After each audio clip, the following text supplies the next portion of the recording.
दारुका one के पाताल लोक पहुंचने से पहले कहीं बाल शिव देवी पार्वती के पास न पहुंच जाए।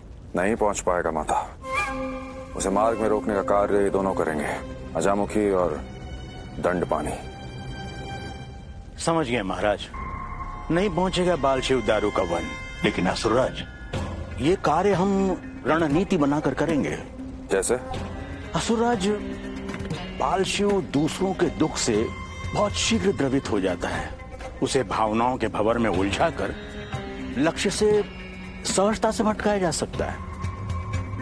सही कहा ना मैंने असुरराज? अति उत्तम दंडपानी, अपनी परिणति पे अग्रसर हो।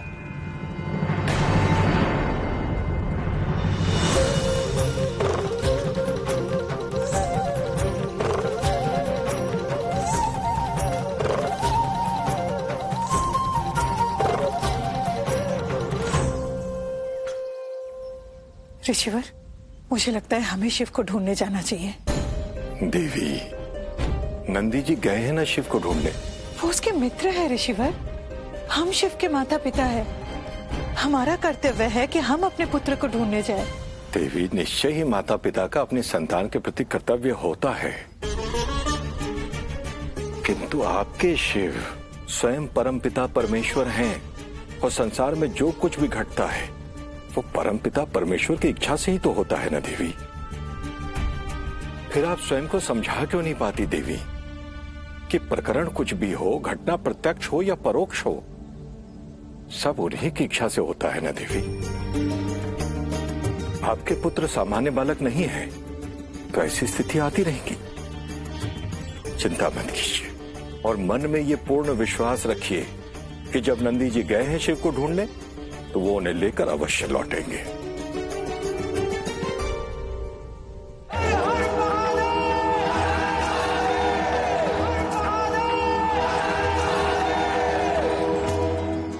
पिताश्री, महादेव के गले में नाग क्यों है? महादेव को नाग प्रिय है पुत्र, इसलिए वो उनके गले में है।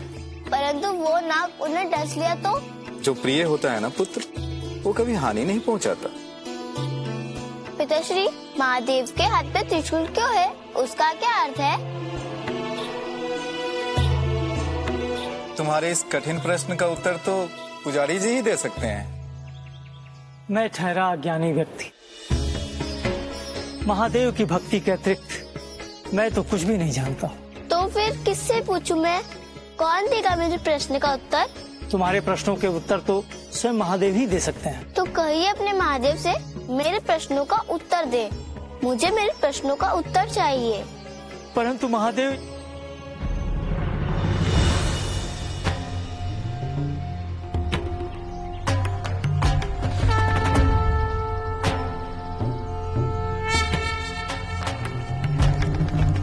ये मैं क्या देख रहा हूँ? महादेव सचमुच आ गए।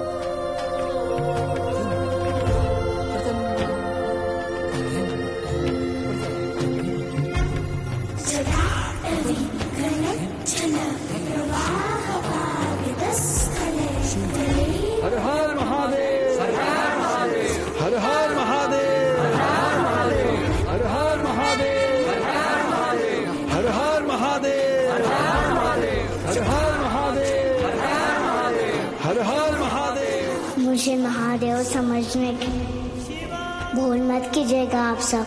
परंतु जो महादेव सदृश है वही तो हमारे लिए महादेव है। यही तो दृष्टि का दोष है।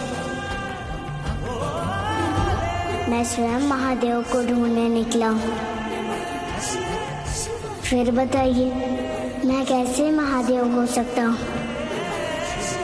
क्या कोई स्वयं कभी स्वयं को ढूंढता है क्या? परंतु हमें तो बिना ढूंढे ही महादेव मिल गए। हमें आपको महादेव समझने का सुख लेने दीजिए प्रभु।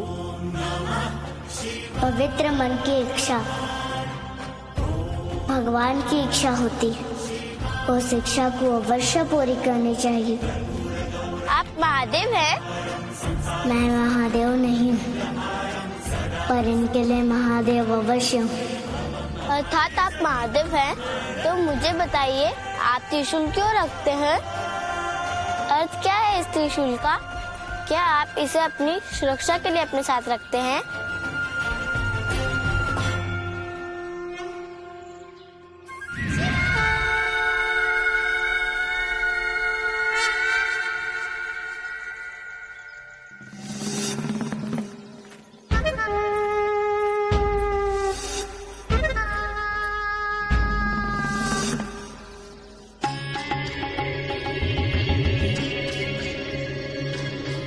क्या हुआ शिक्षक, रुक क्यों गए? याद है ना बाल शिव को ढूंढने जाना है?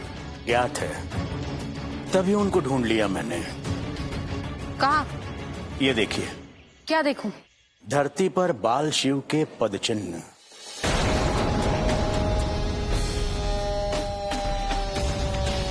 उसके साथ उसका मित्र मूड भी है।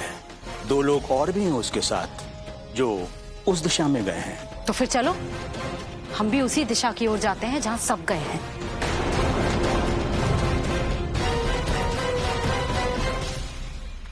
राजकुमारी अजामुखी, इस कार्य में सफल होते मेरा पद उच्च हो जाएगा। तारकासुर का विश्वास पात्र हो जाऊंगा। फिर मैं आदेश करूंगा और शेष उसका पालन, यहां तक कि आप भी।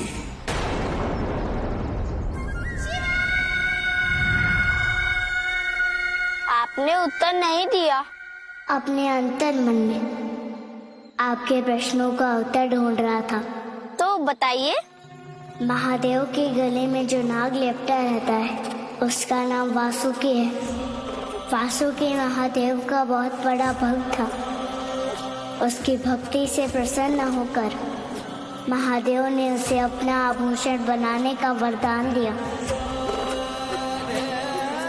इसलिए आप सदा नाग को इनके गले में लपटा देखते हैं। और त्रिशूल? महादेव का त्रिशूल ना अस्त्र है ना शस्त्र, बल्कि प्रतीक है 3 प्रकार की शक्तियों का। किन शक्तियों का? सत्य, रज और तम। इन्हीं तीनों शक्तियों का संयुक्त रूप है यह त्रिशूल, और यही इसको नियंत्रण में रखने का भी कार्य करता है। इन शक्तियों से उत्पन्न कष्टों का नाश भी करता है त्रिशूल, और इन तीनों गुणों से ऊपर उठने का संदेश भी देता है यह त्रिशूल। त्रिशूल में 3 शूल होते हैं, उनका भी सार गर्वित अर्थ है। त्रिशूल के 3 शूल क्रमशः सृष्टि के उदय, संरक्षण और संहार अर्थात लयभूत होने का प्रतिनिधित्व करते हैं। और इतना ही नहीं, महादेव का यह त्रिशूल काल के तीनों रूप भूत, वर्तमान और भविष्य का भी प्रतिनिधित्व करता है।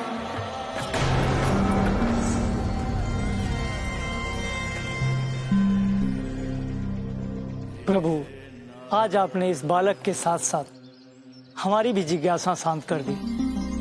आपकी अमृत वाणी से हमारे भीतर का तम दूर हो गया, हमारा जीवन धन्य हो गया। प्रभु, दंडपानी, बाल शिव के मार्ग में बाधा उत्पन्न करने का उपाय ढूंढ लिया है मैंने। कैसा उपाय राजकुमारी जी? वो जिज्ञासु बालक दिख रहा है? हम उस जिज्ञासु बालक का अपहरण कर उसे बंदी बनाकर सुदूर वन में छुपा देंगे, और फिर अपने स्वभाव से विवश बाल शिव उसे ढूंढता हुआ अपना मार्ग परिवर्तन कर लेगा। और फिर सघन वन में ढूंढते ढूंढते भटक जाएगा, और भटक कर कहीं दूर निकल जाएगा, जिसके परिणाम स्वरूप बाल शिव को दारुका वन पहुंचने में विलंब हो जाएगा। तो लाभ क्या होगा उससे? लाभ?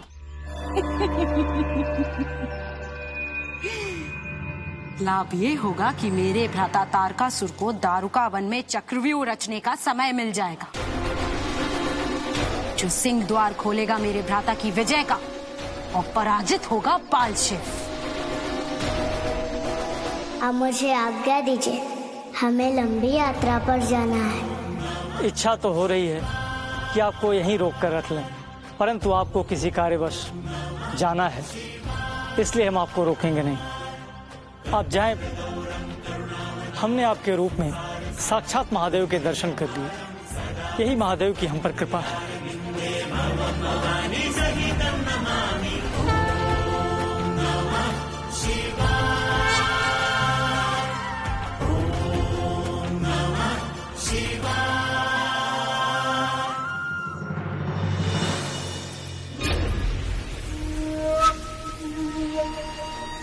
देवी पार्वती,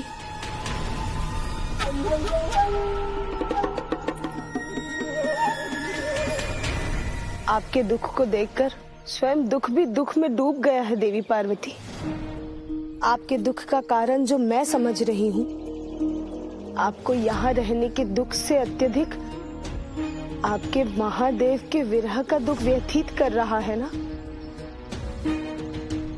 महादेव से आपके प्रेम को देखकर अभिभूत हो गई हूँ मैं देवी पार्वती। सत्य कहूँ तो ना आपके जैसा प्रेम देखा है इस संसार में और ना ही आपके जैसा विरह। पर देवी, जब आप दोनों में इतना प्रगाढ़ प्रेम था तो उन्होंने आपका परित्याग क्यों कर दिया? कहीं वो नहीं, ये संशय मेरा निराधार है। वो अवश्य ही आपको उतना ही प्रेम करते होंगे जितना आप उनसे करती हैं। सत्य कहा ना मैंने देवी पार्वती? आपने कुछ कहा नहीं देवी, फिर भी मुझे उत्तर मिल गया। आपके मौन ने मुझे सब बता दिया।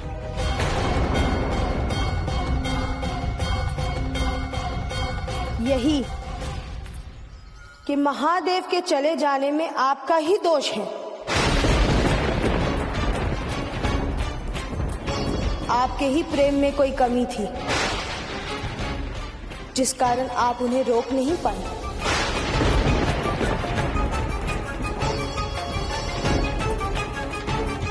परंतु आप तो पत्नी हैं। सुना है पत्नी के प्रेम में इतनी शक्ति होती है कि वो अपने पति को जन्म जन्मांतर के बंधन में बांध लेती है। पर आप ऐसा क्यों नहीं कर पाई देवी?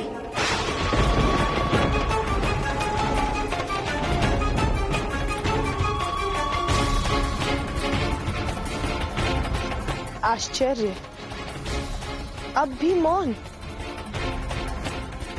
मौन की ध्वनि शब्दों से तीव्रतम होती है देवी पार्वती, और जब मौन मुखर हो तो शब्दों की आवश्यकता नहीं होती। मैंने सब जान लिया है देवी पार्वती। अब आप भी जान ले तो आपके लिए हितकर होगा।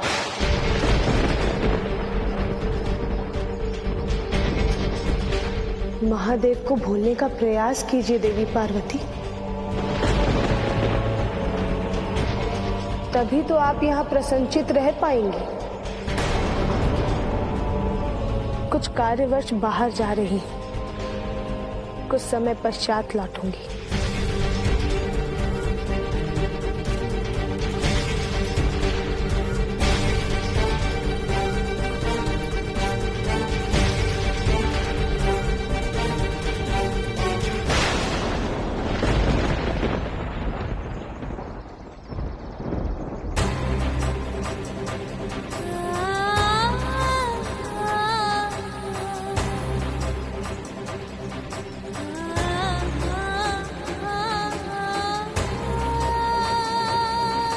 पार्वती,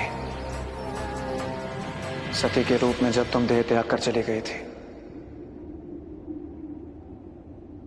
तो उसके उपरांत मेरे जीवन का अर्थ समाप्त हो गया था। आंखों में दो ही तत्व बचे थे, तुम्हारी छवि और अश्रुओं की धार। पराकाष्ठा थी आसक्ति और प्रेम की। तभी तो तुम्हारे मृत शरीर को अपने अंग से लगाकर सदियों तक तांडव करता रहा।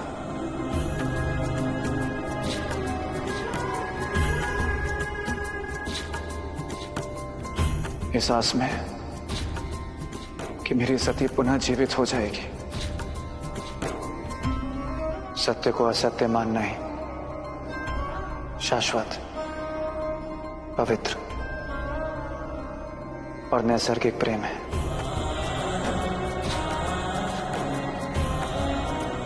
ये तो आपका प्रेम था महादेव, और मेरा प्रेम? उमा, स्वयं को मुझसे दूर करके तुमने तो मुझको मुझसे ही दूर कर दिया। और इस प्रेम का सत्य तो एक ही है उमा, कि मैं तुम्हारे बिना अपूर्ण हूं, और यह संपूर्ण सृष्टि मेरे बिना अपूर्ण है।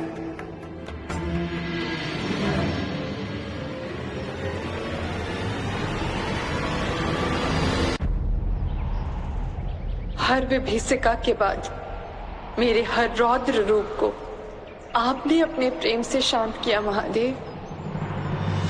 जब तुम शस्त्र धारण कर काली बनकर मेरे वक्ष पर पांव धरती हो, उस रौद्रता में भी तुम्हें तत्क्षण भूल की अनुभूति होती है, और अपराध बोध में जीवा बाहर निकल आती है। तो ये अनुभूति ही तो हमारा प्रेम है पार्वती।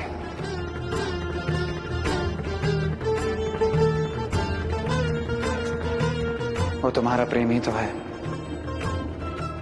जिसके कारण मैं तुम्हारे अंदर अपना दर्शन कर पाता हूं।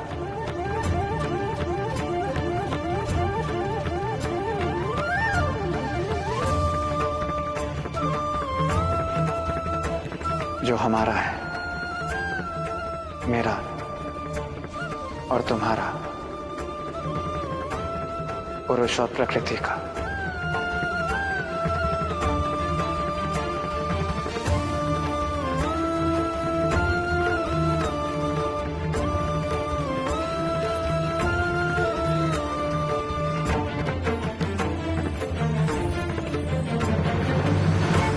जब इतना प्रेम था महादेव,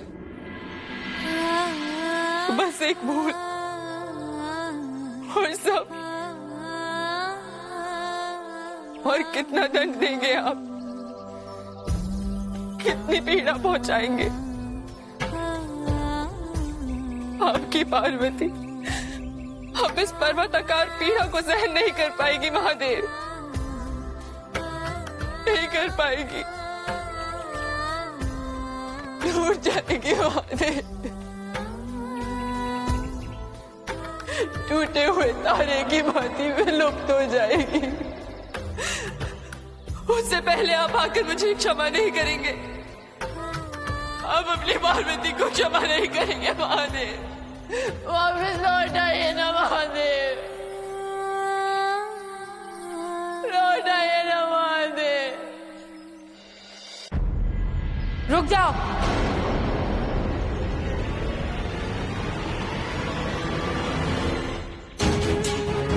कहिए, कौन है आप लोग?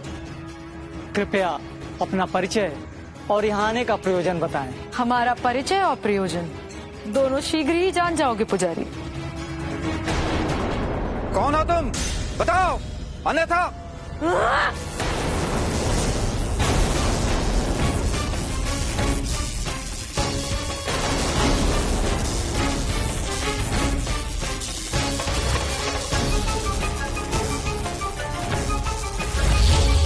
आ गई सद्बुद्धि, इसीलिए बच गए। अब सुनो, जैसा मैं कहूंगी वैसा ही कार्य करना होगा तुम सबको। उस पहाड़ी की विपरीत दिशा में जाना होगा।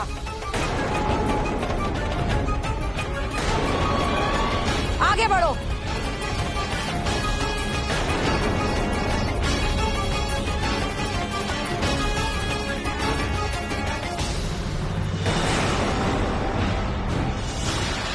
प्रभु, यही दारुका वन है, यही दारुका रहती है।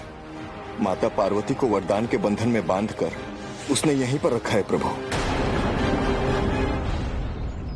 अब इस चारे में फंस जाएगा वो ज्ञान बांटने वाला बाल शिव शिक्षक। जी राजकुमारी जी। शिक्षक गुफा के पास पहुंचते ही इन सबसे कहना जोर जोर से बाल शिव को पुकारे, जोर जोर से। अवश्य राजकुमारी जी।